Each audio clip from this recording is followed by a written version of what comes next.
Masters. నా start. పేరు సుజాత, తిరుపతి నుంచి. నేను ధ్యానంలోకి 1999లో నా భర్త సంగీత బాబు ద్వారా పెళ్లి తర్వాత వచ్చాను.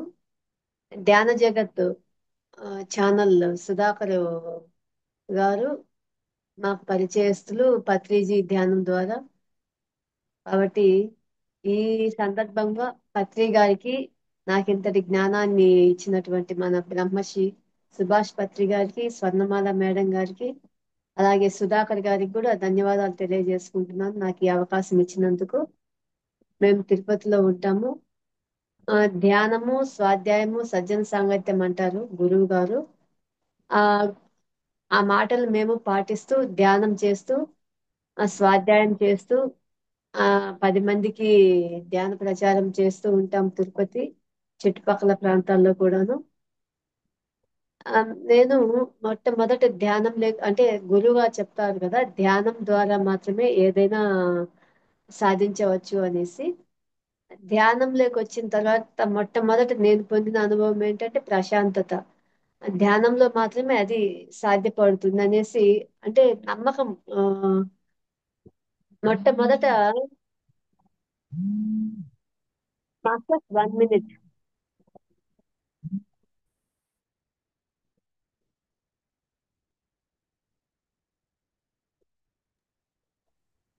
సారీ ఫ్రెండ్స్, మొదట్లోనే అంతరాయం కలిగినందుకు క్షమాపణ కోరుకుంటూ, బ్రహ్మశ్రీ సుభాష్ పత్రి గారికి మరోసారి ధన్యవాదాలు తెలియజేసుకుంటూ కృతజ్ఞతలతో ఈ సెషన్ స్టార్ట్ చేసుకుందాము. పత్రి గారు, ధ్యానము మనలోని భయాన్ని, లోభత్వాన్ని, దేశాన్ని, మొండితనాన్ని, కోపము ఇవన్నిటిని ఆ జయిస్తుంది అనేసి అని చెప్పారు. సంతోషం కావాలన్నా, భయాలు పోవాలన్నా, ఆత్మజ్ఞానం పెంపొందాలన్నా మనకి ధ్యానం ఒకటే మార్గం ఫ్రెండ్స్. ఎందుకంటే నాకు ఎన్నో భయాలు ఉండేటివి. అంటే ఆ అన్నీ బాగున్నాయి, తల్లిదండ్రుల ప్రేమ కావచ్చు, ఇట్లా భర్త ప్రేమ కావచ్చు, అన్ని విధాల అన్ని సమకూరుతున్నాయి. ఆర్థికంగాను, సామాజికంగాను గౌరవప్రదంగానే ఉంటున్నాము. కానీ ఏదో ఇన్నర్లో తెలియని భయము. ఇవి ధ్యాన సాధనలో నేను మొట్టమొదటి ఆ ఏదైనా లాభం పొందాను మొదటిసారి అంటే అది ప్రశాంతత. ఈ కోపము, ద్వేషము, పగ, ప్రతీకారాలు వీటిలన్నిటిని జయించాలంటే ధ్యానం మాత్రమే సరి అయిందనేసి గురువుగా చెప్పారు. ఎప్పుడైతే ఈ ధ్యానం పట్టుకొని మనము, అంటే సాధన చేయంగా చేయంగా మనం ముందుకెళ్తా ఉంటామో మనము ఆత్మజ్ఞానాన్ని పొందుతాము. అలాగే ధ్యానము, స్వాధ్యాయం ద్వారా ఎన్నో రకాల పుస్తకాలు మనకి మన సొసైటీలో Tirupati spiritual sorry pyramid spiritual societies లో పిఎస్ఎస్ఎం మూమెంట్ అంటేనే మనకి స్వాధ్యాయానికి ప్రపంచవ్యాప్తంగా ఉన్నటువంటి పుస్తకాలు మనకు లభ్యం అవడము ఒక్క పిఎస్ఎస్ఎం మూమెంట్ లో మాత్రమే సాధ్యపడుతుంది. ఎన్నో రకాల పుస్తకాలు మనము చదవడం అంటే మన పిరమిడ్ సొసైటీలో ఉన్న ప్రతి మాస్టర్ కి అనుభవమే. మన గురువు గారు కూడా ఎంతో ప్రోత్సహిస్తారు, స్వాధ్యాయం చేయండి, స్వాధ్యాయం చేయండి అనేసి. అలా నేను పత్రిగారి నుంచి ఆ నేర్చుకున్న మంచి హ్యాబిట్ ఏమన్నా ఉంది అంటే అది స్వాధ్యాయం. నా మొదటి నుంచి కూడా బుక్స్ చదవడం అనేది, అంటే నావల్స్ వీక్లీ ఇలా ఉంటాయి కదండి, అవన్నీ కొంచెం చదివే హ్యాబిట్ ఉండడంతో ఈ సొసైటీలోకి వచ్చిన తర్వాత నాకు లభించిన గొప్ప వరము స్వాధ్యాయం. సజ్జన సాంగత్యం అయితే తక్కువే గాని స్వాధ్యాయం అయితే మంచి మంచి బుక్స్ చదివాను. కానీ అది చదివినంత వరకే గుర్తుంటుంది. తర్వాత ఆ అందులో మ్యాటర్ మర్చిపోతాను, ఇంకో బుక్ తీసి చదవడం అనేది ఉంటుంది. అలా మొదట్లో మన పత్రి గారి పుస్తకాలే ఈ సొసైటీలోకి వచ్చిన తర్వాత చదవడం, అంటే పత్రి గారి నుంచి వచ్చినటువంటి తులసి దళము, ఆరోగ్య శాస్త్రము, ధ్యాన శాస్త్రము, సంకల్ప శక్తి, మానవ సేవ, మాధవ సేవ, ఇలా పత్రి గారి నుంచి వచ్చిన ఆల్మోస్ట్ బుక్స్ అన్ని ఆ చదవడము స్వాధ్యాయంలో భాగంగా ఉండేది. అలాగే సార్ చెప్తా ఉంటారు కదా, ఆ అన్ని భాషల నుంచి, అన్ని రకాల మాస్టర్స్ నుంచి అన్ని దేశాల మాస్టర్స్ నుంచి మనము ఆ జ్ఞానాన్ని స్వాధ్యాయాన్ని చెయ్యాలి అనేసి అలా నేను ఆ, కొన్ని ఇతర ప్రాంతాల మాస్టర్లు అంటే విదేశీయులు కావచ్చు, మన భారతదేశంలోనే మిగతా ప్రాంతాల అంటే నాకు ఇంగ్లీష్ ఆ, అర్థం అవ్వదు కాబట్టి నేను తెలుగులో ఉన్నటువంటి అంటే ట్రాన్స్లేట్ చేసిన బుక్స్ మాత్రమే ఆ స్వాధ్యాయంలో చదివేదాన్ని. అలా మన సీతాయనము అంటే మన భారతదేశానికి సంబంధించినటువంటి మాస్టర్లు, ఋషులు, గురువులు, యోగులు ఉన్నటువంటి బుక్స్ అప్పుడప్పుడు చదువుతూ ఉంటాము. అది ప్రతి ఒక్క భారతీయుల్లోనూ ఆ అలవాటు ఉంది. విదేశాలకు సంబంధించిన మాస్టర్లు, ఋషులు, రచయితలు రాసినటువంటి తెలుగులో ట్రాన్స్లేట్ చేసినటువంటి కొన్ని రకాల బుక్స్ చదివాను. అలాగే నాలో ఏమన్నా ట్రాన్స్ఫర్మేషన్ తీసుకొచ్చిన పుస్తకం ఏదన్నా ఉంది స్పిరిచువల్ గా అంటే అది ఒక యోగి ఆత్మకథ. ఆ, మళ్ళీ మన గురువు రాసినటువంటి ఆ తులసి దళంలో పాయింట్ ప్రతి ఒక్కటి ఆ నచ్చుతుంది. కానీ దాన్ని అది నాలో మార్పు తీసుకురాలేదు. కానీ మంచి ప్రతి పాయింట్ ఒక ఎలా ఉంటుందంటే మనకి ఆ అమ్మ చేత్తో కలిపి మన మంచిగా ఒక ముద్ద పెడితే అంటే మొత్తం అన్నం టేస్ట్ ఒక విధంగా ఉంటుంది కలిపినప్పుడు. కానీ అమ్మ చేత్తో పెడితే ఎంత రుచికరంగా ఉంటుందో అంత రుచికరమైనటువంటి ఆనందాన్ని కలిగించేటువంటి పుస్తకము తులసీదళం. అంటే అన్ని ఏరుకోరి ఒకే దగ్గర కూర్చారనమాట గురువు గారు. అన్ని రకాల బుక్స్ నుంచి ఆ సాహిత్యము, ఆ ఇంపార్టెంట్ పాయింట్లంతా సేకరించి సార్ యొక్క జ్ఞానాన్ని మనం అందులో తెలుసుకోవచ్చు. కానీ నాకు మనకి ఒక మార్పు అనేది రావాలి కదా. ధ్యానం చేస్తున్నాము, ప్రశాంతంగా ఉంటున్నాము. ఆ, ఆరోగ్య సమస్యలు ఆ, కొంచెం కొంచెం జయిస్తున్నాను. కంప్లీట్ అయితే జయించలేదు కానీ కొంచెం కొంచెం జయిస్తున్నాం. కానీ ఒక యోగి ఆత్మకథ చదివినాక కంప్లీట్ నాలో చేంజ్ అనేది వచ్చింది. అలాగే ఆ సీక్రెట్ బుక్ చదివినప్పుడు నాకైతే అది అర్థం కాలేదు. ఆ చెప్పేవాళ్ళు అనమాట సీక్రెట్ బుక్ అంటే నాతో ఉన్నటువంటి మిగతా మాస్టర్లు, మన నైబర్స్ అలా ఉంటారు కదా, సీక్రెట్ బుక్ చాలా బాగుంది చదవండి అంటే అది నాలో మార్పు తెచ్చింది అని చాలా మంది చెప్తున్నారు. కానీ నాకైతే ఆ అది అంత మార్పు తీసుకురాలేదు. మా గురువు గారు చెప్పినటువంటి పతంజలి యోగ శాస్త్రం కావచ్చు, సంకల్ప శక్తి అయితే నాకు బాగా నచ్చిన పుస్తకం. గురువు గారు రాసిన వాటిలో ఎక్కువ నచ్చిన పుస్తకం ఏదన్నా ఉందంటే సంకల్ప శక్తి, సంకల్ప శాస్త్రం. అవంతా ఆ సంకల్పానికి సంబంధించినట్టు బాగా చాలా సార్లు విన్నాను. సార్ క్యాసెట్ల రూపంలో చెప్పినప్పుడు అలాగే చదివాను కూడా. యోగ పరంపర పుస్తకం కూడా చాలా బాగుంటుంది. అలా ఫ్రెండ్స్ ప్రతి ఒక్కరూ స్వాధ్యాయం చేయాలి. ఆ, కరోనా టైంలో స్వాధ్యాయానికి మన పిఎస్ఎస్ఎం మూమెంట్ లోనే ఒక గొప్ప చేంజ్ తీసుకొచ్చింది ఈ సోషల్ మీడియా అని చెప్పవచ్చు. ప్రతి ఒక్క జూమ్ క్లాస్ అంటే అంతకు ముందు ఆ, నేను వచ్చింది 99లో ధ్యానానికి అని చెప్పాను కదా. 99 నుంచి 2020 వరకు నియర్లీ ఒక 20 ఇయర్స్ ఎంత ప్రచారం జరిగిందో అంటే నాకు అనుభవంలో ఉన్నది చెప్తున్నాను ఫ్రెండ్స్. అంత ప్రపంచవ్యాప్తంగా జరిగిన ప్రచారం 20 ఏళ్లలో అంటే సారు 92 నుంచి ధ్యాన ప్రచారంలో ఉన్నారని అనుకుంటున్నాను, 90s నుంచి. కానీ నేను 99లో వచ్చిన తర్వాత నియర్లీ 20 ఇయర్స్ జరిగిన అంటే నేను చూసినటువంటి ప్రచారం ఒక ఎత్తు అయితే, ఒక కరోనా పీరియడ్ ఒక 1 ఇయర్ లో ప్రపంచవ్యాప్తంగా అంత ఎక్కువగా స్ప్రెడ్ అయింది ఈ జూమ్ క్లాసెస్ ద్వారా. జూమ్ క్లాసెస్ లో ప్రతి ఒక్కరూ వారి వారి యొక్క ఆ, అనుభవాలు చెప్పడము, అలాగే ఈ బుక్స్ ప్రతి ఒక్క జూమ్ లోను స్వాధ్యాయం అనేది కంపల్సరీ అయిపోయింది ఫ్రెండ్స్. ఎన్నో మాస్టర్లు ఎంతో మంది యొక్క జ్ఞానాన్ని ఈ జూమ్ సెషన్ల ద్వారా ప్రతి ఒక్క మారుమూల ప్రాంతానికి తీసుకెళ్ళగలిగింది ఆ మన పిఎస్ఎస్ఎం మూమెంట్ ప్లస్ ఈ జూమ్ సెషన్లు కరోనా టైంలో. అప్పటి నుంచి ఇప్పటి వరకు ప్రతి జూమ్ క్లాసుల్లో కావచ్చు, బయట వర్క్షాపుల్లో కావచ్చు, మామూలుగా మన ధ్యాన కార్యక్రమాల్లో కావచ్చు, ఎంతో మంది మాస్టర్లు ఎంతో జ్ఞానాన్ని ఇస్తున్నారు. అద్భుతంగా ధ్యానం క్లాసులు జరుగుతున్నాయి, ధ్యాన ప్రచారాలు జరుగుతున్నాయి, శాకాహార ర్యాలీలు జరుగుతున్నాయి. ఈ ఈ మూమెంట్ ని సార్ ముందే ఊహించి, అంటే తను దివ్య పురుషుడు అనుకుంటాం కదా, నడిచే దేవుడు పత్రి సార్ అనేసి. అలా సారు మొట్టమొదట అనుకున్నారు, ఎన్నోసార్లు చెప్పున్నారు సంకల్ప శక్తి గురించి, తన యొక్క సంకల్పం గురించి 1,00,000 మందికి ఒకేసారి ధ్యానం చెప్పాలి అనేసి. నా సంకల్పము, నేను ఒక్క అడుగు వెనక్కి వేయలేదు నా అనేసి. సార్ ఎన్నో రకాలుగా ఆహార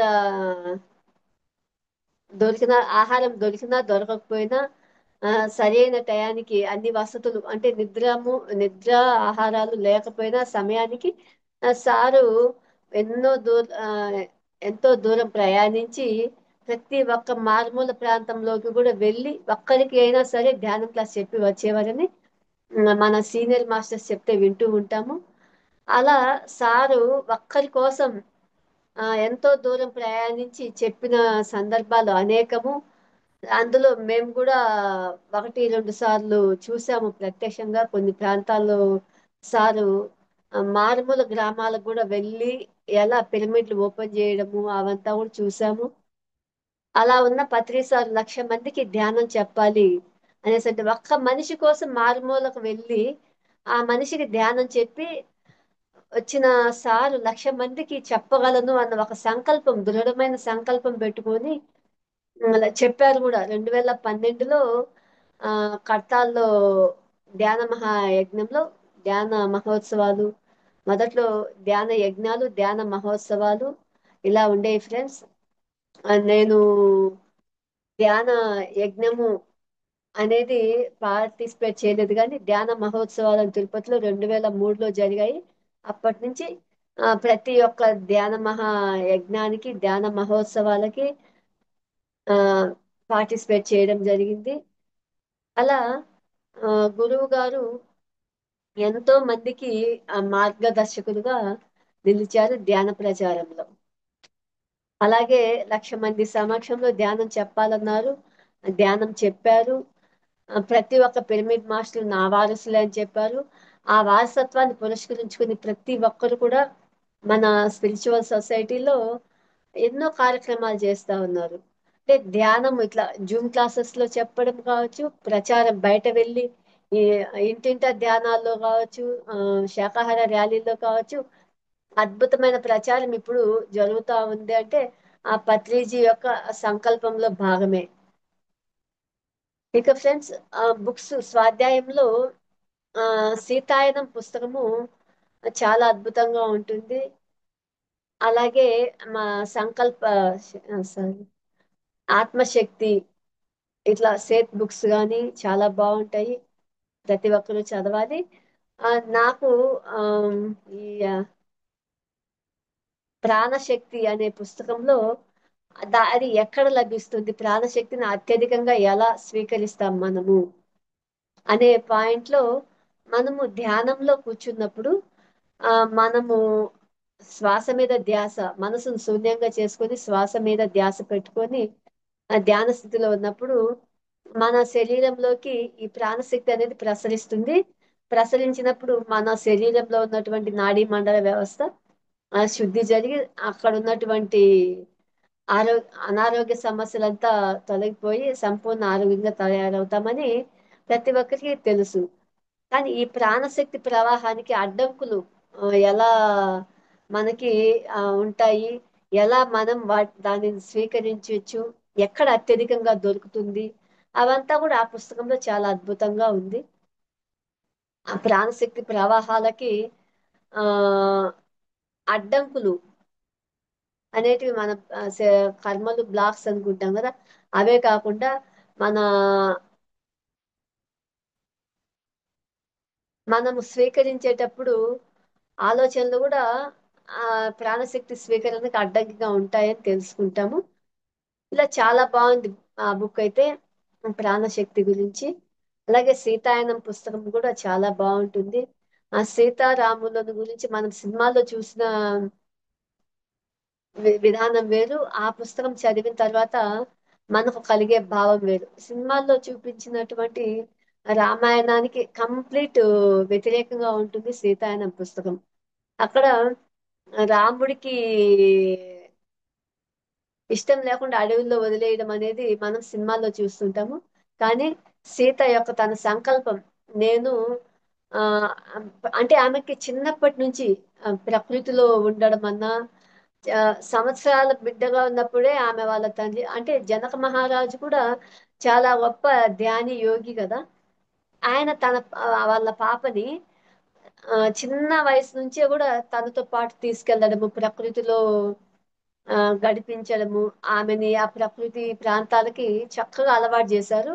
వాళ్ళ ఉన్నటువంటి ఆ రాజధానికి దగ్గరలోనే అటవీ ప్రాంతం ఉండడము, ఆమె ఆ అడవిలో చక్కగా అన్ని రకాల జంతువులు, పక్షులు, ఉమ్, ఈ లతలు, తీగలు, ఈ పుష్పాలతోటి అరణ్యంలో ఎక్కువగా గడపడంతో ఆమెకి ప్రకృతి అంటే అంత చెప్పాలంటే వల్ల మాలిన ప్రేమ అంటాం కదా, అంత ప్రేమ అన్నమాట. ఆమెకి ఆ ప్రకృతిలో గడపాలన్న మనసుతోటి ఆమె తను గర్భధారణ సమయంలో అడవిలోకి వెళ్ళి ప్రకృతితో ఉంటూ, ప్రకృతిలో జీవిస్తూ, తనే ప్రకృతి అన్నట్లు ఆమె లీనమైపోయి తర్వాత ఇద్దరు ఇద్దరు కుమారులని జన్మించడము, వాళ్ళని కూడా ప్రకృతిలోనే భాగంగా పెంచడం అనేది చాలా చక్కగా ఉంటుంది. అలాగే అప్పుడు ఆ, రాజకాల ఆ, పరిస్థితులు ఎలా ఉండేది, ఆ, రాజకీయ వ్యవస్థ ఎలా ఉండేది, జనక మహారాజు యొక్క పరిపాలన ఎలా ఉండేది, ఇవంతా కూడా కళ్ళకు కట్టినట్లు కనిపిస్తాయి ఫ్రెండ్స్. అప్పుడు ఆ, నేను చదివిన నాకు నచ్చిన పాయింట్ ఏంటంటే జనక మహారాజు అప్పట్లోనే స్థానిక సంస్థలను ఏర్పాటు చేసి ఎక్కడికక్కడ పరిపాలన బాగుండాలి అనేటట్లు పరిపాలించారనమాట. దాన్ని రాముడు కూడా స్ఫూర్తిగా తీసుకొని ఇంకా ఆ రాజ్య పరిపాలన అంటేనే రామరాజ్యం అన్నట్లు మనకి ప్రతి ఒక్కరికి నోటెడ్. కానీ నాకు అప్పట్లో ఆ అంటే రాజులు, నేనే రాజు, నా దగ్గరే పరిపాలన ఉండాలి, నేను చెప్పినట్లే వినాలి అన్నట్టు కాకుండా జనక మహారాజు ప్రజల్ని భాగస్వామ్యం చేస్తూ ఉమ్, తను స్థానిక సంస్థల ద్వారా ఆ వాళ్ళకి ఆ రాజకీయం రాజకీయం అంటే ఇక్కడ మనలాగా కాదండి. వాళ్ళని ప్రతి విషయాల్లోనూ పార్టిసిపేట్ చేపించి వాళ్ళతో ఆ పరిపాలన సవ్యంగా జరిగేటట్టు చూడడం అనేది చాలా బాగుంది. అలాగే యశోదరాయనంలో కూడా యశోద మాత ఆ, బుద్ధుని భార్య యశోదర, ఆమె కూడా ఆ, ఒక రాజుకు భార్య కదా. అంటే బుద్ధుడు తను దుఃఖరాహిత్య స్థితిని పొందాలి, తను పెరిగిన వాతావరణం నుంచి బయట వచ్చేసి ఒక మహారాజుగా ఉండి ఆయన కూడా ఎంతో ఆత్మజ్ఞానాన్ని పొందుతారు ధ్యానం ద్వారా. అది ఆ మనకి బుద్ధుడు ఆత్మజ్ఞానాన్ని పొందడము, మనకి ఆయన ఒక స్ఫూర్తి ప్రదాతగా నిలవడం అనేది బాగానే ఉంటుంది. కానీ ఆ, ఒక రాజమాత అంటే వాళ్ళ మదరు, బుద్ధుని వాళ్ళ అమ్మ ప్రజాపతి, ఆమె అతన్ని ఎంతో ప్రేమగా పెంచుకుంటుంది. రాహులుడు అనే కుమారుడు జన్మించిన తర్వాత బుద్ధుడు ఆ ఇల్లు అదే రాజ్యం వదిలి జ్ఞానం, ఆత్మజ్ఞానం కోసం బయటపడడము, ఆయన ఎన్నో సంవత్సరాల ధ్యాన సాధనలో ఒక రావి చెట్టు కింద జ్ఞానోదయం పొందడం, ఇదంతా మన పిరమిడ్ మాస్టర్లకి తెలిసిన విషయమే. కానీ యశోదరాయనం చదివిన తర్వాత మనలో కూడా కొంచెం చాలా చేంజ్ వస్తుంది. అంటే యశోదర ఆమె ఎలా తనని తాను నియంత్రించుకొని తను కూడా ఒక ఆ భిక్షునులుగా మారి వాళ్ళంతా అంటే ప్రజాపతి మాత కావచ్చు, యశోదర మాత కావచ్చు, వీళ్ళంతా కూడా భిక్షునులుగా మారి అరిహంతులుగా ఎలా ఎదిగారు. ఆ రాజ్యంలో ప్రతి ఒక్కరిని అంటే దుఃఖము ప్రతి ఒక్కరిలోనూ ఉంటుంది, ప్రతి ఒక్కరూ ఆ దుఃఖ రాహిత్య స్థితికి చేరాలి. అదే భావంతో ఆమె కూడా యశోదర మాత, ప్రజాపతి వీళ్ళంతా కూడా కానీ ఆ రాజ్యంలో ఉన్నటువంటి మహిళలని ఒక గ్రూపుగా ఏర్పాటు చేసుకొని వాళ్ళంతా కలిసి స్వాధ్యాయం చేయడము, అలాగే సజ్జన సాంగత్యం ద్వారా ఇట్లా షేరింగ్ అన్నమాట. ఒక్కొక్కరి సమస్యను షేర్ చేసుకొని పరిష్కరించుకోవడము. ఇలా చాలా అద్భుతంగా ఉంటుంది యశోధరాయనం. ఇలా ఫ్రెండ్స్ ప్రతి ఒక్క పుస్తకం అద్భుతమైందే. ఆ యోగ పరంపర లో జన్మ పరంపరల గురించి కూడా పత్రిక చెప్తూ ప్రతి ఒక్క మానవుడు ఆ మొదట్లో అంటే జన్మ మనము పూర్ణాత్మ నుంచి ఒక మన యూనివర్స్ నుంచి మొట్టమొదటి జన్మ తీసుకున్నప్పుడు ఖనిజాలు గాను, వృక్షాలు గాను, జంతువులు గాను, జలచరాలు గాను ఇలా తీసుకున్న తర్వాత మానవ జన్మ తీసుకున్నప్పుడు మొట్టమొదటి కొన్ని జన్మల్లో మానవుడు ఆ తను ఆత్మజ్ఞానం లేకుండా ఒక ఆ తిన్నామా స్వార్థంతో కూడినటువంటి వ్యక్తిత్వంతో తన స్వార్థం కోసము నేను నేను అనే భావంతో ఉంటాడు. అంటే ఇవి మొదటి జన్మలో ప్రతి ఒక్కరూ అనుభవించిందే. ఈ రోజు మనము పిరమిడ్ మాస్టర్లుగా కొంచెమన్నా జ్ఞానాన్ని పొందాము, అది గురువు గారి ద్వారా.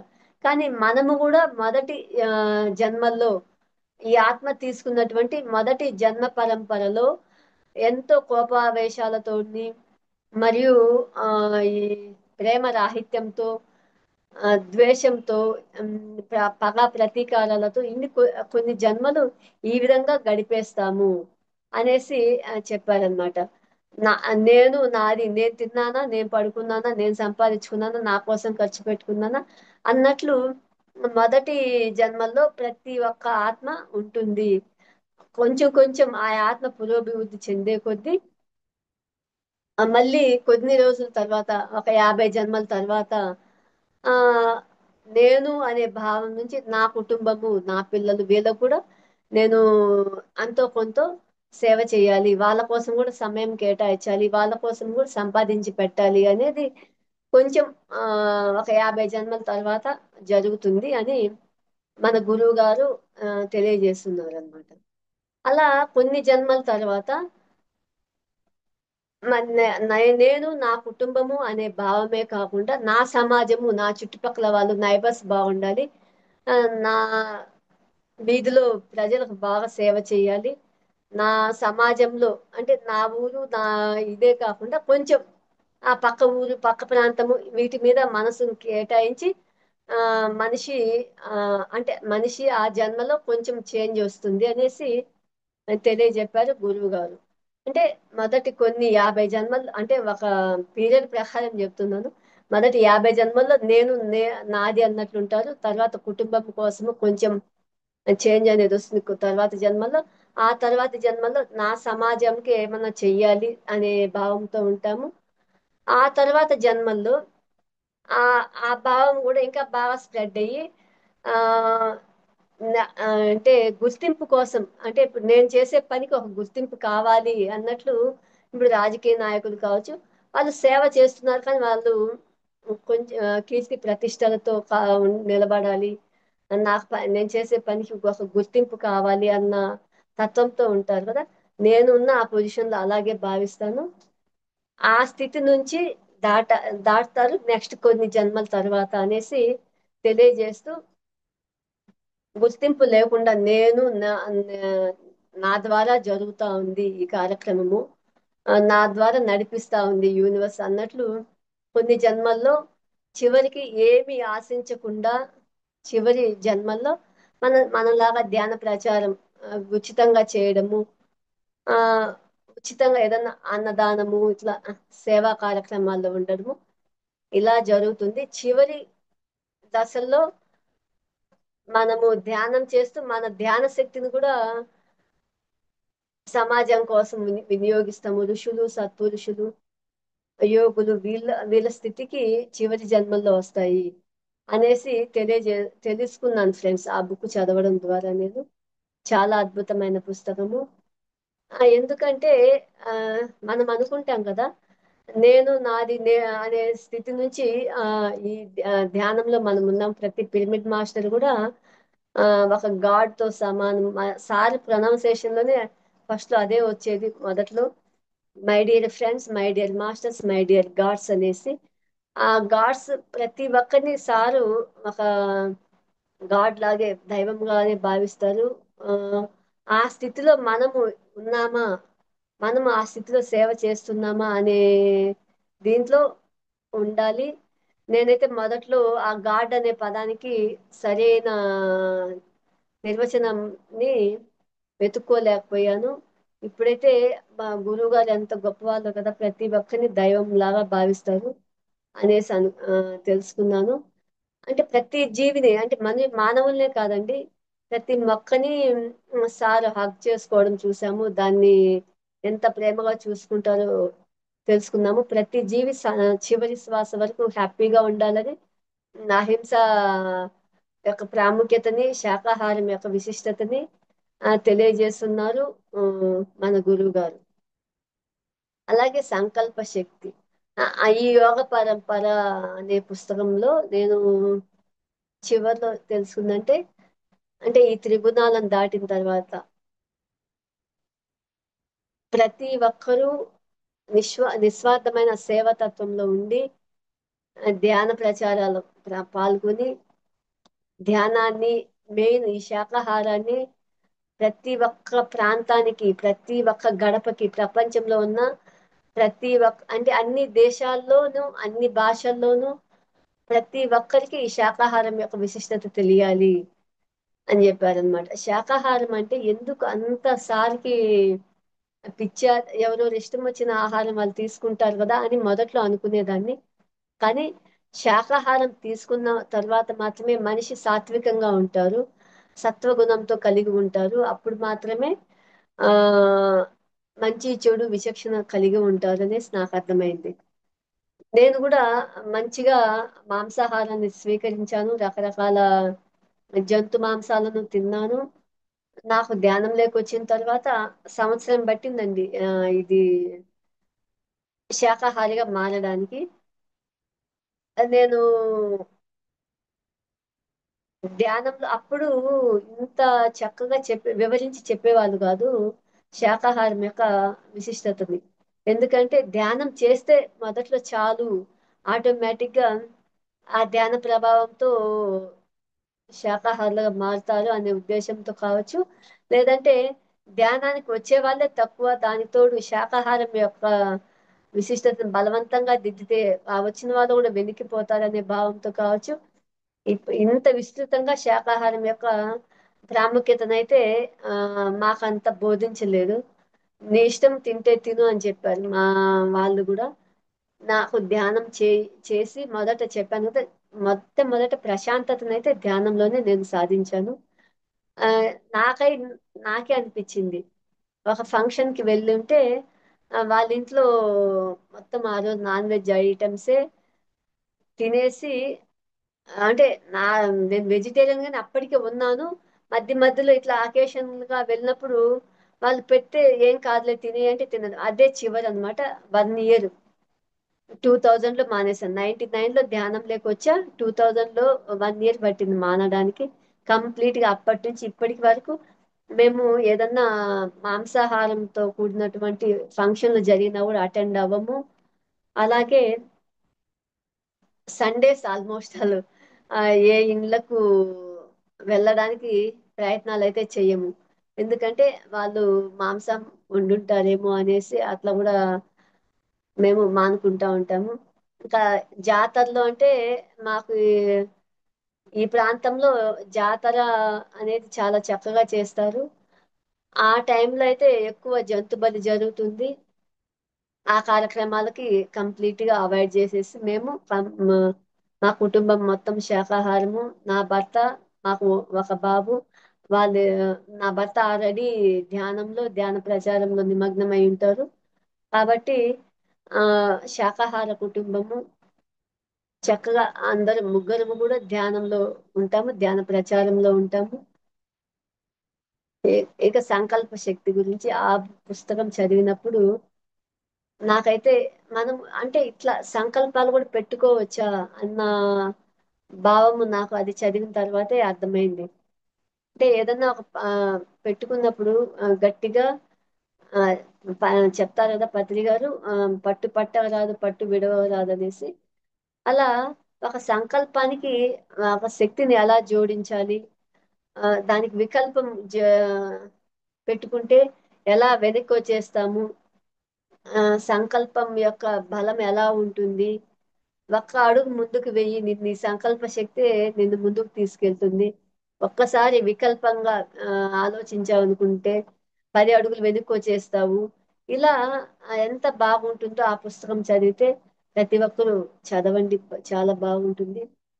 అలాగే ఇలా ఈ పుస్తకాలు చదవడం ద్వారా కొంచెం కొంచెం ఒక్కొక్క మెట్టు ఎదుగుతూ ఆ నాలో ఇన్నర్ గా ఒక ఎనర్జీస్ ఫామ్ అవుతాయండి.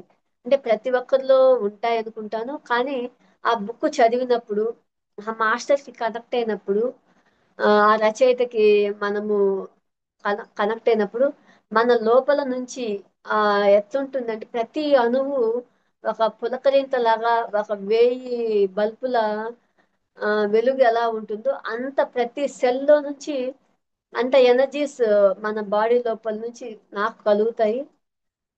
అలాగే నేను మహాభారతం చదివిన, అంటే అది కంప్లీట్ కాలేదులేండి, చదివాను మొదట్లో. ఆ మొదటి 18 అధ్యాయాలు, మొదటి అధ్యాయాలు చదివినప్పుడైతే నేను పడుకునేదాన్నండి. ఎన్- అసలు నేను స్నానం చేయకుండా కూడా ఆ బుక్ టచ్ చేసేదాన్ని కాదు, అంత పవిత్రంగా చదివేదాన్ని. చదివిన తర్వాత రాత్రిలో చదివేసి పడుకుంటే నేను దానికి కనెక్ట్ అయిపోయేదాన్ని.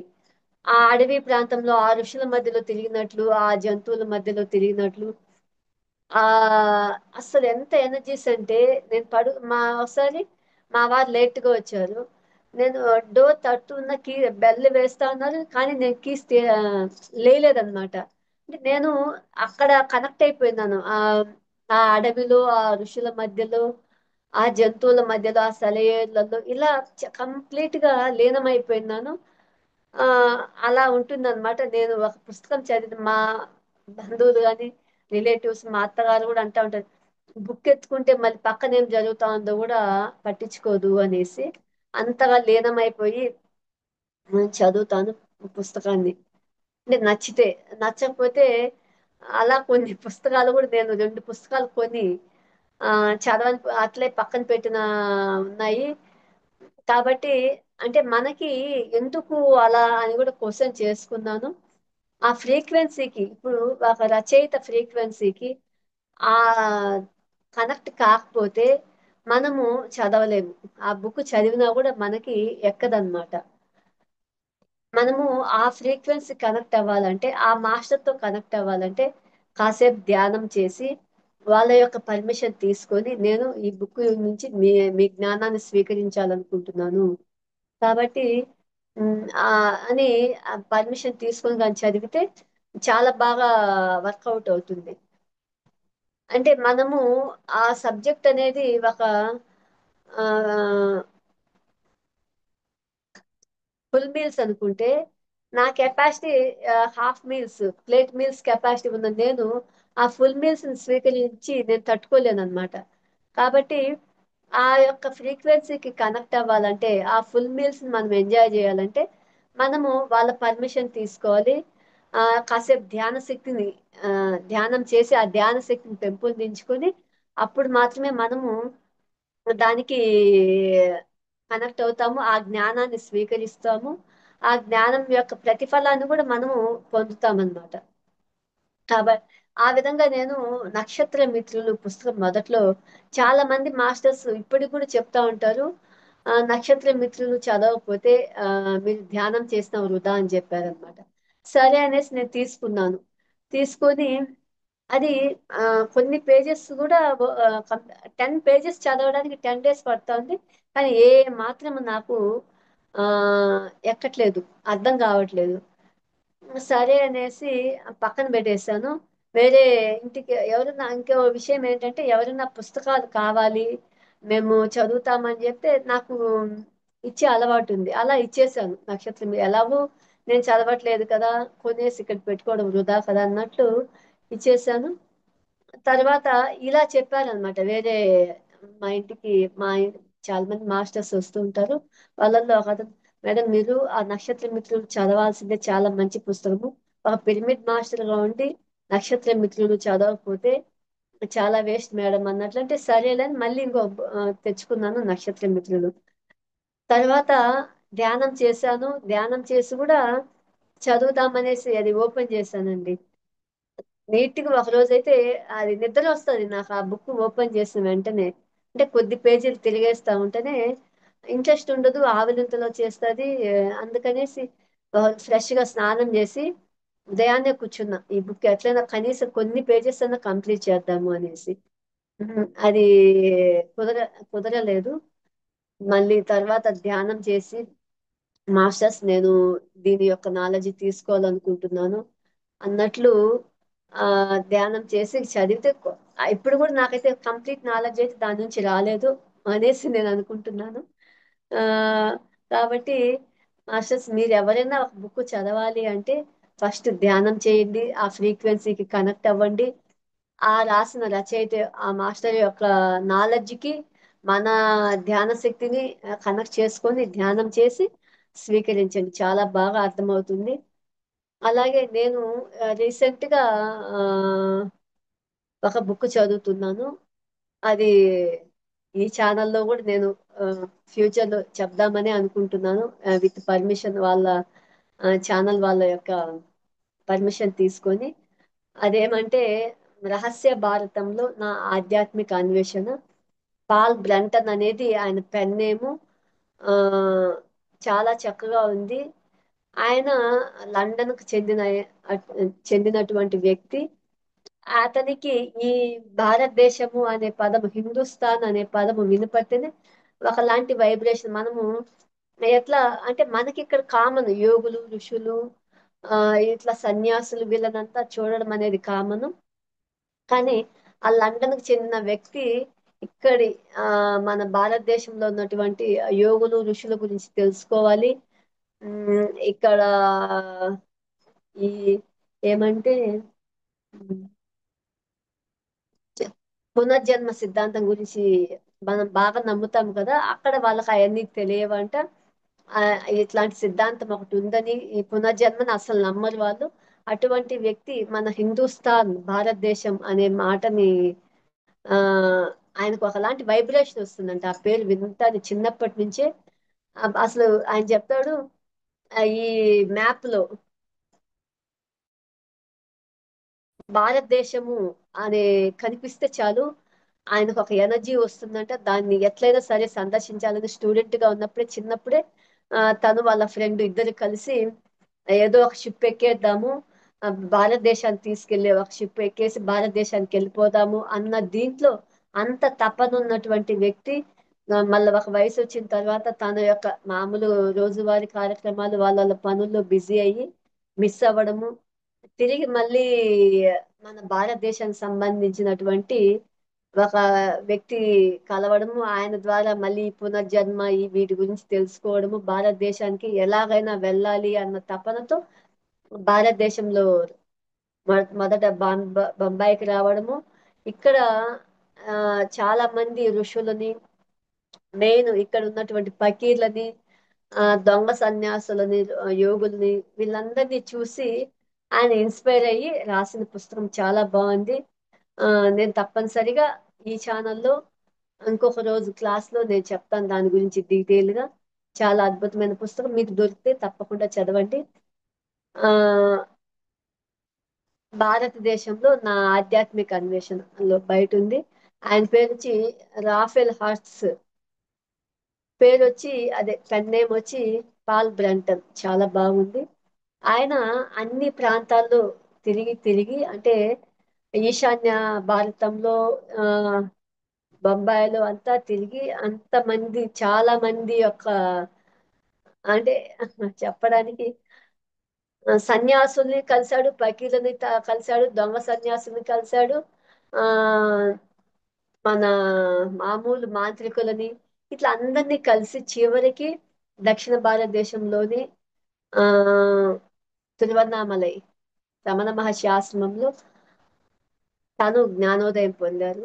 ఆ ప్రాంతంలో అంటే ఫస్ట్ ఆయన 2, 3 సార్లు వద్దనుకొని వెళ్ళి చివరికి రమణాశ్రమం చేరుకొని అక్కడ ధ్యాన స్థితిలో ఉండి ఆ రమణ మహర్షి ద్వారా ఎంతో జ్ఞానాన్ని పొంది ఉమ్, ఆనందాన్ని పొందారు. ఆయన రాసిన పుస్తకము ఎన్నో వేల కాపీలు, లక్షల కాపీల్లో ఆ, స్ప్రె ప్రింట్ అయ్యి రకరకాల దేశాల్లో రకరకాల భాషల్లో ప్రింట్ అయ్యి ఎంతో మంది అక్కడి వాళ్ళ పాశ్చాత్యులు ఇక్కడ తిరువన్నామలై ప్రాంతానికి వస్తున్నారు అంటే అది ఆయన భారతదేశానికి స్వాతంత్రం రాకముందే ఇక్కడ అడుగుపెట్టి ఇక్కడ యొక్క విశేషాలంతా అప్పటి కాలమాన పరిస్థితులు ఎలా ఉన్నాయి అని కూడా చాలా బాగా రాశారు ఆ పుస్తకము.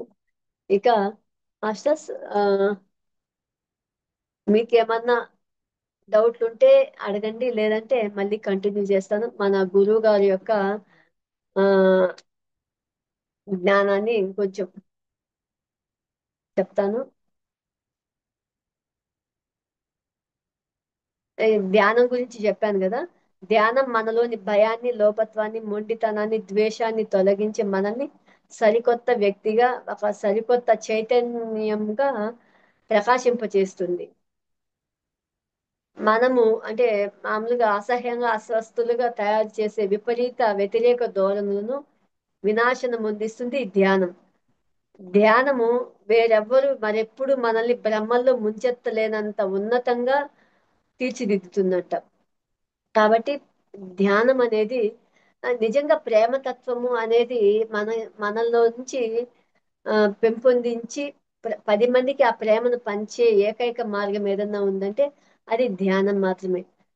మనలో ఎన్నో రకాల విద్వేషాలు మొదటి నుంచి మనం పెరిగినటువంటి వాతావరణ పరిస్థితులు కావచ్చు, కుటుంబ సమాజంలో ఉన్నటువంటి ఆ రకరకాల కారణాల వల్ల ఇవన్నీ అంటే జన్మల్లో కొన్ని జన్మల నుంచి కూడా మన లోపల పేరుకుపోయినటువంటి ఇవన్నీ ఈ చెడు భావనలు, చెడు కర్మలు, చెడు ఆలోచనలు, ఈ విద్వేషాలు ఇవన్నీ ఒక అదే ధ్యానంలో ద్వారా మనం తీసుకున్నటువంటి ఆ శక్తితో వీటిలన్నిటిని తొలగించుకొని మనం చైతన్యవంతంగా తయారవుతాము. అసూయ, ద్వేషము హృదయానికి పట్టిన క్యాన్సర్ వంటివి. అవి నిన్ను నిలువెల్లా దహించి వేస్తాయి, రోగగ్రస్తుని చేస్తాయి. శరీరానికి వచ్చిన క్యాన్సర్ కి మెడిసిన్ ఎంత అవసరమో హృదయానికి పట్టి పీడించే క్యాన్సర్ కి మెడిటేషన్ అంత అవసరము అని చెప్తా ఉన్నారు. మెడిటేషన్ మనము చైతన్యవంతంగా తయారవ్వాలన్నా, మన ఈ చైతన్యాన్ని 10 మందికి ప్రసరింప చేయాలన్నా తప్పనిసరిగా ధ్యాన సాధన తీవ్రత ఎక్కువగా ఉండాలి.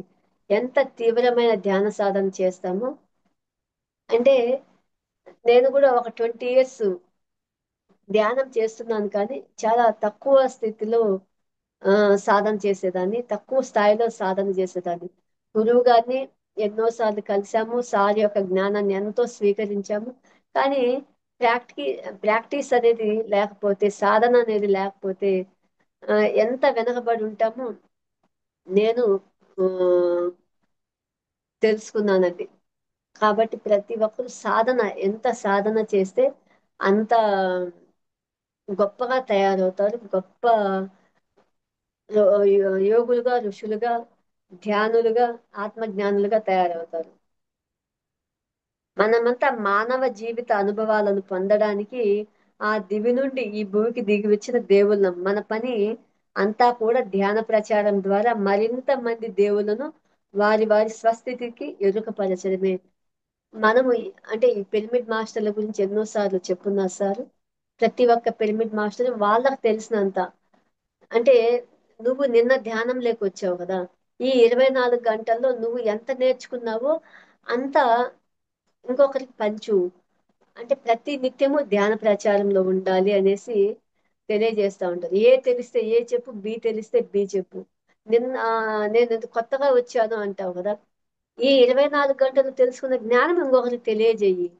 నువ్వు చెప్పడం వరకే నీ డ్యూటీ. వాళ్ళు ధ్యానం చేస్తారా లేదా, శాకాహారులుగా మారుతారా లేదా అది అనవసరం. కానీ ప్రతి ఒక్కరికి శాకాహారం యొక్క ప్రాముఖ్యత తెలియజేయాలి. అలాగే ధ్యానము అంటే ఎలా చేయాలి, ఆ ధ్యాన సాధనలో ఎలాంటి అనుభవాలు పొందొచ్చు, దానివల్ల ఎన్ని లాభాలు ఉన్నాయి అన్ని తెలియచేయి. వాళ్ళు నేను కూడా విన్నాను గురువు చెప్పినప్పుడు. ఏంటంటే ధ్యానం ప్రతి ఒక్కరి చెవిలో వెయ్యాలి. అది మన తప్పనిసరి బాధ్యత. శాకాహారం గురించి ప్రతి ఒక్కరికి తెలియచేయాలి. వాళ్ళు తింటారా అది వాళ్ళ గత జన్మ కర్మానుసారం తింటారు. కానీ మళ్ళీ వచ్చే జన్మలో అయినా ఈ యొక్క ధ్యానం గురించి, ఈ శాకాహారం గురించి వాళ్ళకి ఏదో ఒక టైంలో కనెక్ట్ అయ్యి వాళ్ళు కంప్లీట్ గా మానేస్తారు. కానీ చెప్పడం నీ బాధ్యత అనేసని ఎంతో ఆ, దృఢంగా బలంగా గట్టిగా చెప్పారు మన గురువు గారు. అదే చెప్తున్నారు. మనమంతా మానవ జీవిత అనుభవాలను పొందడానికి ఆ పైనుంచి దిగి వచ్చిన దేవతలం. కాబట్టి ఇదే విధంగా ప్రతి ఒక్కరికి ఈ జ్ఞానాన్ని ఈ ధ్యానం యొక్క ప్రాముఖ్యతని ధ్యాన ప్రచారం ద్వారా మరింత మందికి తెలియజేసి వాళ్ళను కూడా దేవుళ్ళలాగా తయారు చేయాలనేసి చెప్పారనమాట. అలాగే జీవహింస గురించి కూడా మనం నిన్ననే యోగా డే చేసుకున్నాము. పతంజలి యోగా శాస్త్రంలో మన గురువు గారే చెప్తున్నారు. పతంజలి యోగా దాని గురించి యమ నియమ అష్టాంగ యోగాలు అంటారు కదా, వాటిలో యమ నియమాన్ని లాస్ట్ లో పెట్టేస్తారు. మామూలు పతంజలి అష్టాంగ యోగాలో యమ నియమ ఆసన ప్రాణాయామ ప్రత్యాహార ధారణ ధ్యాన సమాధి. మనకి మొట్టమొదట గురువు గారు ఆసనం గురించి చెప్పారు. ఆసనము అంటే మనం మామూలుగా మన మెడిటేటర్స్ స్థిర సుఖాసనంలో, అది కింద కావచ్చు, కుర్చీలో కావచ్చు, బెడ్ పైన ఎక్కడైనా సరే స్థిర సుఖాసనంలో కూర్చోవాలి అని చెప్పారు. అష్టాంగ మార్గాల్లో ఉన్నటువంటి అది యాక్చువల్ గా పతంజలి గారు చెప్పినటువంటి మూడవది అన్నమాట. యమ నియమ ఆసనం. కానీ మన గురువు గారు చెప్పినటువంటి ఆ అష్టాంగ మార్గాల్లో యమ నియమ 7, 8 పాయింట్లుగా పెట్టేసి ఆసనం గురించి మొదట చెప్పారనమాట. ఆసన అంటే స్థిర సుఖాసనం కూర్చోవాలి. ఇంకా నెక్స్ట్ ప్రాణాయామం. అంటే మనం స్థిర సుఖాసనంలో కూర్చొని శ్వాసను గమనించాలి. అది ప్రాణాయామం అనేది ఒక ప్రక్రియ లాగా కాకుండా చాలా న్యాచురల్ గా జరిగే బ్రెత్ ని, సాధారణమైనటువంటి సహజమైనటువంటి ఆ శ్వాసను గమనించి మనము ఆ ధ్యానం చేయాలి. అంటే శ్వాస మీద ధ్యాస పెట్టాలి. తర్వాత ఏమ ఆసన ప్రాణాయామ ప్రత్యాహార. ప్రత్యాహార అంటే ఒక్క నిమిషం.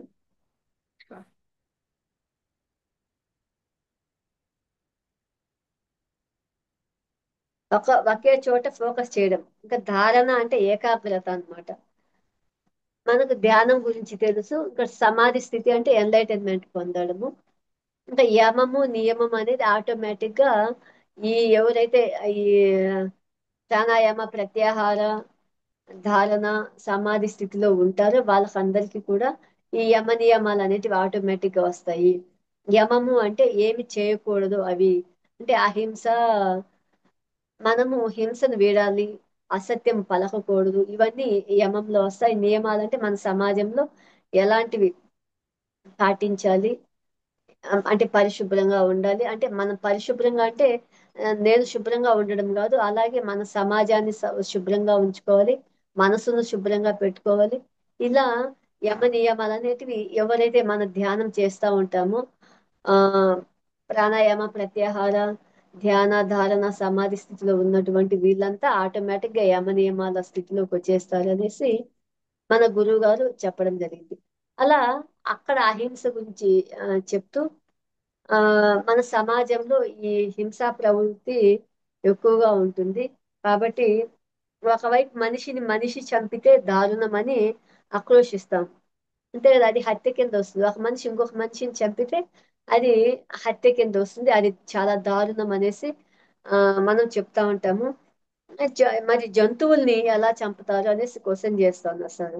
ఇంకోవైపు జంతువులను చంపడం వినోదంగా భావిస్తున్నాడు. ఇది ఎక్కడి న్యాయం?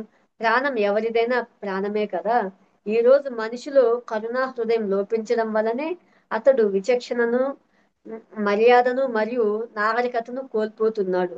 జంతు జాతి పట్ల అమానుషంగా ప్రవర్తిస్తూ సమస్త మానవ జాతి సిగ్గుపడేలా చేస్తున్నాడు. జంతు స్వేచ్ఛను హరిస్తూ తాను స్వేచ్ఛకు దూరం అవుతున్నాడు. జంతువులను హింసిస్తే తాను హింసకు గురవుతున్నాడు అని మానవుల గురించి ఎలా అహింస, జంతు హింస గురించి పత్రి సారు ఈ జంతు బలినే కాదండి, ప్రతి ఆ జీవి అంటే జలచరాలు కావచ్చు, పక్షులు కావచ్చు, వీటిలన్నిటిని కూడా రక్షించాలి. అంటే ప్రకృతి మీద ప్రేమ ఉన్న ప్రతి ఒక్కరికి ఈ ఆ, జంతు జాతి పట్ల, వృక్ష జాతి పట్ల, ఆ అలాగే అన్ని రకాల అంటే మానవ జాతి పట్ల, మానవుల్లో కూడా ఈ దుర్గుణాలు ఉన్నటువంటి వారిని మంచి మార్గంలో తీసుకెళ్లాలనేసి ప్రతి ఒక్కరికి ఉంటుంది. అందులో పత్రి గారికైతే ప్రతి ఒక్క మానవుడు ఆత్మజ్ఞానిగా తయారవ్వాలి, ప్రతి ఒక్కరూ అహింసా మార్గంలో ఉండాలి, ప్రతి ఒక్కరూ ధ్యానం చేయాలి, ధ్యాన ప్రచారం చేయాలి. ఈ ప్రపంచంలో ప్రతి గడపకి మన పిఎస్ఎస్ఎం మూమెంట్ ద్వారా ధ్యానం అనేది చేరాలి అనేది పత్రి గారి ఆశయము. టైం ఉందా అండి?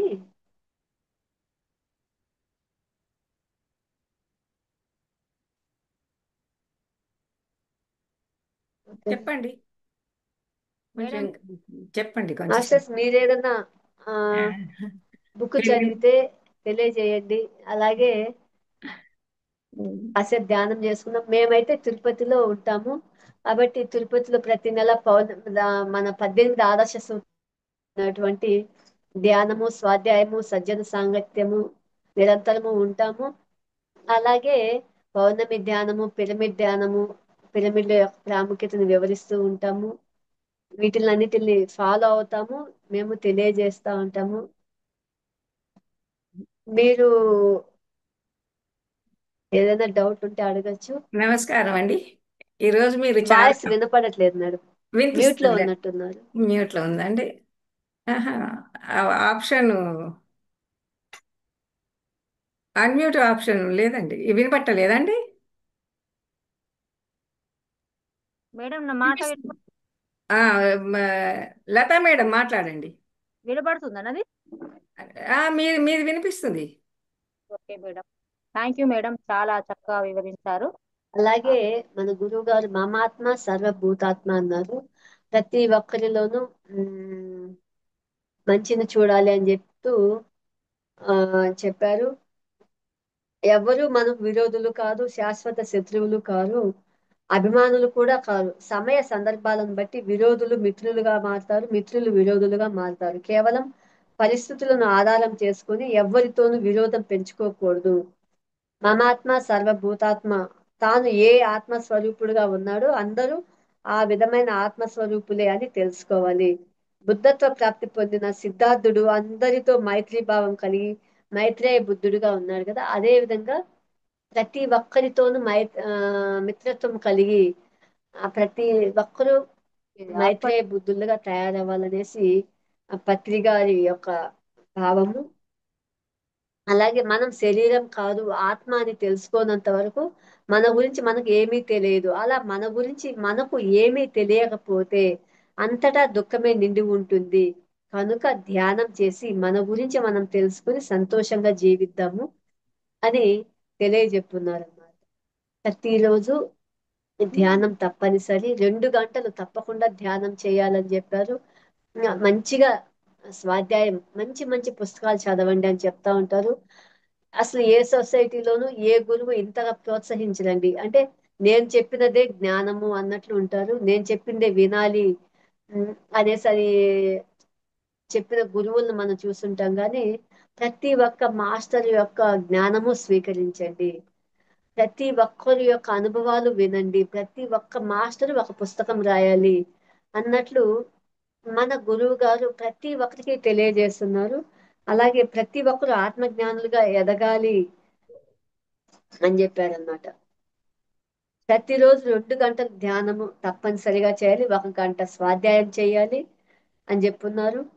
ఆధ్యాత్మికత వైపు ప్రయాణించవచ్చు, మన జీవితాన్నే ఆత్మజ్ఞానులుగా మన జీవితాన్ని మార్చుకోవచ్చు అంట. 2 గంటలు ధ్యానము, 1 గంట స్వాధ్యాయం ద్వారా. అలాగే సంపూర్ణ ఆత్మజ్ఞానులుగా అవతరించవచ్చు ఈ ధ్యానము, స్వాధ్యాయం ద్వారానే తెలియజేస్తూ ఆధ్యాత్మిక పరమైన ధ్యాన అభ్యాసం మరి ధ్యాన యోగానుష్ఠానం ద్వారానే ప్రజలు యోగ్యులై విలసిల్లగలుగుతారు. అనేసి అని చెప్తున్నారు.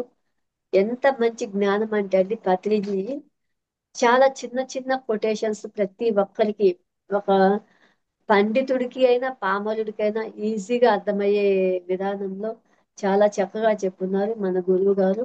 ఇంత గొప్ప జ్ఞానాన్ని ఇంక మరి వేరే ఏ సొసైటీలో గురువులు అందించరు. అంటే వాళ్ళు చెప్పింది పాటించాలి, వాళ్ళు చెప్పిందే ఆ సొసైటీకి అనుగుణంగా చేయాలి. కానీ ఇంత స్వేచ్ఛ ఉన్నటువంటి సొసైటీ ఓన్లీ పిఎస్ఎస్ఎం సొసైటీ మాత్రమే. జూమ్ మన పిరమిడ్ స్పిరిచువల్ సొసైటీలో మనకు నచ్చిన పని చేసుకుంటూ, మనకు నచ్చిన విధంగా జీవించుకుంటూ, నచ్చినట్లు ధ్యాన ప్రచారంలో ఉంటాము. ఇక్కడ ఏమి నియమ నిబంధనలు లేదు. ఈ యమ నియమాలు అనేటివి చాలా చాలా తక్కువ. ప్రతి ఒక్కరూ సమాధి స్థితిలోనే ఉంటారు. ప్రతి ఒక్క మాస్టర్ ఎన్లైటన్మెంట్ మాస్టరే. ఒక్కొక్కరిని ఆ పిలిచి మాట్లాడితే ఎంతో జ్ఞానం ఉంటుంది, కానీ చాలా సింపుల్ గా ధ్యాన ప్రచారంలో నిమగ్నమై ఉంటారు మన పిరమిడ్ మాస్టర్లు. మన సార్ చెప్తారు కదా, మై డియర్ గాడ్స్ అనేసి. ప్రతి ఒక్కరు గాడ్సే. ఇక్కడ ఇంత గొప్ప సొసైటీ అసలు ఈ భూ ప్రపంచంలో ఉండదు. మనం అందుకోసమే సార్ చెప్తా ఉంటారు కదా, ఇక్కడ ప్రతి ఒక్కరు ఒక లైట్ వర్కర్స్, పైనుంచి నక్షత్ర లోకాల నుంచి దిగినటువంటి గొప్ప మాస్టర్లు అనేసి. పిఎస్ఎస్ఎం గురించి కూడా చెప్తున్నారు. పిఎస్ఎస్ఎం అన్నది ఎన్లైటన్మెంట్ కోసమే ఉన్నది. ధ్యానము, శాకాహారము, ఆ వాటి యొక్క ప్రచారాల ద్వారా కష్టాలను, నష్టాలను, మరి అవమానాలను ఎదుర్కొనే శిక్షణ ఇక్కడే ఇవ్వబడుతుంది. అంటే పిఎస్ఎస్ఎం సొసైటీలో ఆ ఇవ్వబడుతుంది అనేసి అంట.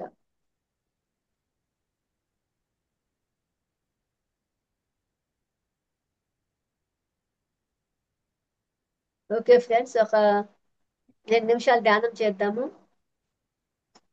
లతా మేడం మాట్లాడతారా అండి?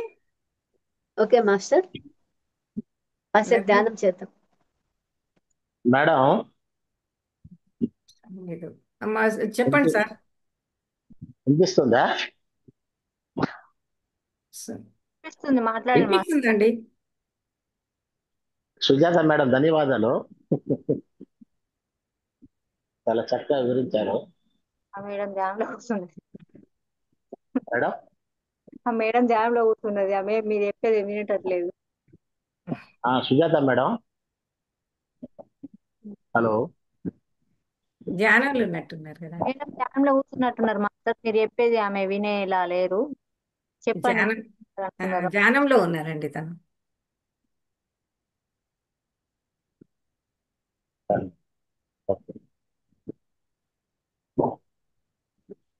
చాలా చక్కగా వివరించారు. సంగీత బాబు మేడం, తిరుపతి.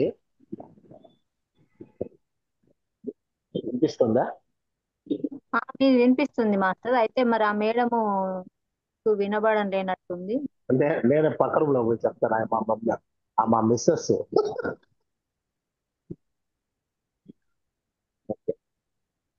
ఆమె ఒక రూమ్ లో ఉంది, నేను ఒక రూమ్ లో ఉన్నాను. ఆహా. సజ్జన సాంగత్యం అనే అంశం పైన చాలా చక్కగా వివరించారు.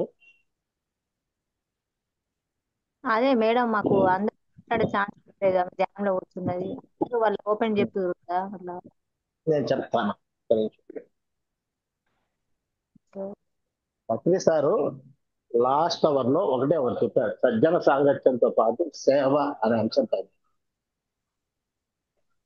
ఆ సేవని ఎంత ముందుకు తీసుకువెళితే అంత పరిపూర్ణత చెందగలుగుతామని పత్రి సార్ ఇప్పుడు చెప్పడం జరిగింది. ఒక్క నిమిషం మేడం, మీరు మ్యూట్ లో ఉన్నారు చూడండి, ఆన్ చేసుకోండి. Okay masters. లైన్ లో ఉన్నారు. లత మేడం నీ నెంబర్ పంపి మా మనవరాలతో ఫిర్యాదు చేపించుకుంటా. నెంబర్లన్నీ ఓడగొట్టింది మా పిల్ల. పంపి ఓకే మాస్టర్స్. పంపి ఆమెతో ఫిర్యాదు యోగా, సరే నిన్న యోగా డే చేసుకున్నాం కదా. పంపితే నీ ఫోన్ కు ఆయని పెడితే నీ నీ ఫోటోతో వస్తుంది మళ్ళా. సరే సరే. ఓకే మాస్టర్స్, నిన్న యోగా డేలో మళ్ళా మరి నేను గమనించాను, నేను కూడా పార్టిసిపేట్ చేశాను తిరుపతిలో. ఆ ఇక్కడ యోగాంధ్ర ప్రోగ్రామ్ లో కింద భాగంగా అక్కడ ధ్యానము గురించి చాలా తక్కువ కనిపించింది. యాక్చువల్గా పతంజలి గారు చెప్పినటువంటి అష్టాంగ యోగ మార్గాల్లో వాళ్ళు జస్ట్ ఆసనాలకే ఎక్కువ ప్రాముఖ్యతని ఇస్తున్నారేమో అని గమనించాను. ఆ అలాగే ధ్యానం గురించి కూడా చేస్తున్నారు కానీ చాలా తక్కువ స్థాయిలో ప్రతి ఒక్కటి. అంటే మన గురువు గారు చెప్పినటువంటి పతంజలి అష్టాంగ యోగాలలో ఈ యమ నియమాలు, ఆసనము, ప్రాణాయామ, ప్రత్యాహార వీటిలన్నిటిని తక్కువ స్థాయిలో ఉపయోగించుకుంటూ ఆసనాలు వీటికి ఎక్కువ ప్రాముఖ్యతను ఇస్తా ఉన్నారు. మేడం సుజాత మేడం ఒక్క నిమిషం. అంటే నేను గమనించాను. మరి మన మాస్టర్లు ఎవరైనా అందులో ఉన్న వాళ్ళ చూసుకోవాలి. నాకు దాని గురించి నా పెద్ద నాలెడ్జ్ అయితే లేదు. ఒక్కొక్క శరీర భాగంలో జరుగుతున్న మన శ్వాస యానాన్ని ఒక సాక్షిలా గమనిస్తూ ఉంటే ఆశ్చర్యకరంగా ఆయా భాగాలన్నీ కూడా తమంతట తామే శ్వాసిస్తూ ఉచ్ఛ్వాస ప్రక్రియలోనికి వస్తున్న గాలిని ప్రాణశక్తిగా పరిమార్చడం మనం గ్రహించవచ్చు. మనం ఇప్పుడు ధ్యానం చేశాం కదా, ఒక్కొక్క శరీర భాగంలోకి అంటే మనం ధ్యానం చేసినప్పుడు శ్వాస మీద మనసుని అది ఏ ఏ భాగాలకు వెళ్తా ఉందనేసి మనసుని దాని వైపు మళ్లించి గమనించినట్లయితే ఒక్కొక్క శరీర భాగంలో జరుగుతున్న మన శ్వాస యానాన్ని ఒక సాక్షిలా గమనిస్తూ ఉంటే ఆశ్చర్యకరంగా ఆయా భాగాలన్నీ కూడా తమంతట తామే శ్వాసిస్తూ ఉచ్ఛ్వాస ప్రక్రియలోనికి వస్తున్న గాలిని ప్రాణశక్తిగా మార్చడం మనం గమనించవచ్చండి మాస్టర్స్. చూడండి, ఎప్పుడైతే ఈ ప్రాణశక్తి మన శరీరంలోనికి ఆ అవయవాలకు వెళ్ళడము, అలాగే ఆ ప్రతి అణువుకి ఆ అవయవాలలో ఉన్నటువంటి ప్రతి అణువు పరమాణువుకి అక్కడ ఉన్నటువంటి డిఎన్ఏ, అక్కడ ఉన్నటువంటి మైటోకాండ్రియా ఇవన్నీ స్వీకరించి ఆ ప్రాణశక్తిని ఆయా భాగాల్లో ప్రసరించి బాగా అక్కడ ఉన్నటువంటి సరికాని వాటిని సరికానిటువంటి అనారోగ్యాలు కావచ్చు, సరికానిటువంటి కర్మలు కావచ్చు, ఇవన్నిటిని క్లీన్ చేసేసి ఈ ప్రాణశక్తి మన యూనివర్స్ నుంచి అద్భుతమైన కాంతిని మన బాడీలోకి ప్రసరింపజేస్తుంది. ఎప్పుడైతే ఈ ప్రక్రియ మన శరీరంలోని ప్రతి అణువుకి పరమాణువుకి ఆ ఈ అవయవాలలోకి ఈ కాంతి అనేసి ప్రసరించినప్పుడు మనము ఆ కాంతి ఆ కాంతిని స్వీకరించి ప్రతి అణువు ఒక ఆ కోటి సూర్య సమప్రభ అన్నట్లు ప్రతి అణువు కూడా కోటి సూర్యులతో సమానంగా వెలుగును నింపుకొని మనము అదేంటి అమరత్వాన్ని పొందగలుగుతాం ఫ్రెండ్స్. మనము ఒక కాంతి దూతలుగా కాంతివంతంగా తయారవుతుంది మన శరీరం కూడా. అటువంటి శక్తి మనకు ఈ ధ్యానంలో లభిస్తుంది. మనం శ్వాసని అదే ఇప్పుడు చెప్పారు. ఇది నేను చెప్పింది పత్రిజీ పాయింట్స్ అండి, పత్రి సార్ చెప్పినటువంటి ఆ సూక్తులే అన్నమాట. ఆ శ్వాస గురించి ప్రతి శరీర భాగంలో జరుగుతున్న శ్వాస యానాన్ని ఒక సాక్షిలా గమనిస్తూ ఉంటే ఆశ్చర్యకరంగా ఆయా భాగాలన్నీ కూడా తమంతట తామే శ్వాసిస్తూ ఉచ్ఛ్వాస ప్రక్రియలోనికి వస్తున్న గాలిని ప్రాణశక్తిగా మార్చడం మనం గ్రహించవచ్చు అన్నమాట. శ్వాస అన్నది మనం ఉన్నత తలాల మాస్టర్లతో మరి కాంతిలోకపు కార్యకర్తలతో నిరంతరం అనుసంధానం కావడానికి మన దగ్గర ఉన్న అత్యుత్తమమైన సాధనము. ఈ శ్వాస అనేది మనము ఉన్నత లోక మాస్టర్లతో కనెక్ట్ అవ్వడానికి ఉపయోగపడే ఒక అత్యుత్తమమైనటువంటి సాధనం అంట. అందుకే శ్వాసతో మనం నిరంతరము అనుసంధానం చెంది ఉంటే ఈ సమస్త ప్రకృతితో పాటు ఉన్నత తలాల్లో ఉన్న పరమ గురు మండలితో కూడా అనుసంధానం చెందబడి ఉంటామని చెప్తున్నారు. కాబట్టి ఈ శ్వాస మీద ధ్యాస అనేది మనము సామాన్య మానవుల నుంచి ఉన్నతమైన ఆ దేవుళ్ళుగా, ఉన్నత లోక వాసులుగా ఎదగాలి అంటే ఈ ధ్యానం ద్వారా మాత్రమే సాధ్యము. ధ్యానము మన గురువు గారు చాలా సులభ మార్గంలో చెప్పారు, శ్వాస మీద ధ్యాస అనేసి. శ్వాస మీద ధ్యాస అనేది అంత ఈజీగా అయితే కాదు, అంత సులభమైంది. సార్ ఎంతో సులభమైనటువంటి మార్గంలో ఎంతో ప్రతి ఒక్కరికి అందాలనే ఉద్దేశంతో శ్వాస మీద ధ్యాస అని చెప్పారు కానీ శ్వాస మీద ధ్యాస పెట్టి ధ్యానంలో కూర్చున్నప్పుడు తెలుస్తుంది అది ఎంత కష్టమైన ప్రక్రియ అని. కూర్చున్న వెంటనే రకరకాల ఆలోచనలు వస్తూ ఉంటాయి, రకరకాలైనటువంటి నొప్పులు వస్తూ ఉంటాయి, రకరకాలైనటువంటి అనుభవాలు వస్తూ ఉంటాయి. వీటిని అన్నిటిని జయించి మనము ఉన్నతంగా ఉన్నత శ్రేణి ఆత్మలుగా తయారయ్యి ఆత్మ జ్ఞానులుగా మనం ఎదగాలంటే ఆ ఈ ప్రక్రియలన్నీ దాటుకొని ఆ ముందుకు వెళ్ళాలి. ప్రతి ఒక్కరూ ఈ స్థాయి ఈ ఉన్నతమైన స్థాయికి చేరుకొని ఉన్నతలోక వాసులుగా ఉన్నతమైనటువంటి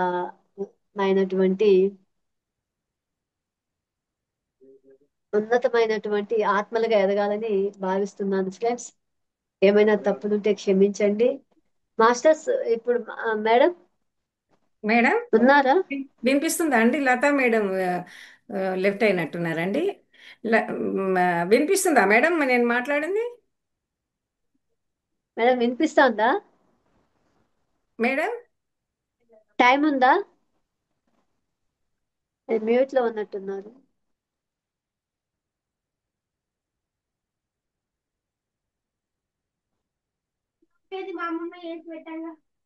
వినిపిస్తుందా మేడం? క్లోజ్ చేద్దామా, కంటిన్యూ చేద్దామా? మెసేజ్ పెట్టండి మేడం. మేడం వినిపిస్తుందా? తెలియడం లేదు. అయితే క్లోజ్ చేసేసేయండి. వినిపిస్తుందా మేడం? ఓకే ఫ్రెండ్స్, మంచి అవకాశం ఇచ్చారు సుధాకర్ మేడం గారికి, ధ్యాన వినిపిస్తుందా జగత్ అండి? ఇప్పుడు వినిపిస్తుందా? ఛానల్ సుధాకర్ గారికి, అలాగే మేడం సుజాత మేడం గారికి ధన్యవాదాలు తెలియజేసుకుంటూ ఇటువంటి ఆత్మజ్ఞానాన్ని ప్రసాదించినటువంటి మన బ్రహ్మశ్రీ సుభాష్ పత్రి గారికి, స్వర్ణమాల మేడం గారికి నమస్కారాలు నమస్తే తెలియజేసుకుంటూ madam. Thank you. Thank you friends. Okay. మీకు వినిపిస్తుందా మేడం? ఓకే మేడం, మీ వాయిస్ అయితే వినిపించట్లేదు. Thank you. ఎందుకోనండి వినిపించట్లేదు. ఓకే, ఏంటి చేద్దామండి?